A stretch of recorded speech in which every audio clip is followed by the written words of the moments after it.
Welcome back to the Political Pulse 2.0. Trump is alleged to be holding rallies in sundown towns. One might ask, what the heck are sundown towns?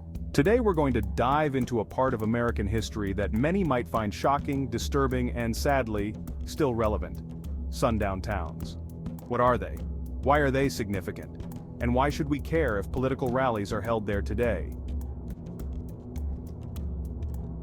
Let's start with the basics. Sundown towns were all-white communities in the United States that excluded non-whites, especially black people, through laws, intimidation, and violence. This exclusion could be formal, like city ordinances, or informal, maintained by threats and violence. The term sundown town comes from signs that warned black people that they must leave town by sundown or face dire consequences. From the late 19th century well into the 20th century, thousands of these towns existed across America, places like Howell, Michigan, La Crosse, Wisconsin, Johnstown, Pennsylvania, Cullman, Alabama, West Bend, Wisconsin, Enid, Oklahoma, Benton, Arkansas, and Harrison, Arkansas were notorious for such practices. And here's where it gets even more troubling. These towns aren't just relics of the past. Many have retained a predominantly white demographic to this day, largely due to their exclusionary histories. Now, why does this matter today? Recently, Donald Trump has been holding rallies in some of these same towns: Howell, Michigan, La Crosse, Wisconsin, Cullman, Alabama, Enid, Oklahoma, places historically known as sundown towns. This has raised a lot of eyebrows and sparked controversy. Some critics argue that these choices are not coincidences but rather a strategic move to send a subtle message or dog whistle to certain voter bases. Critics and commentators on social media have been quick to point out these locations, suggesting that Trump's rally choices are at best tone-deaf and at worst, an intentional appeal to elements of his base with racist leanings. But why should everyday Americans care?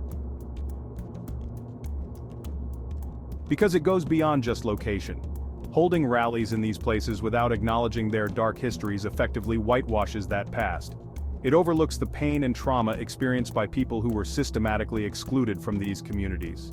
It suggests a lack of understanding or concern for racial issues that are still very much alive in America today, and it can erode the Trump administration's inroads into African American voter support.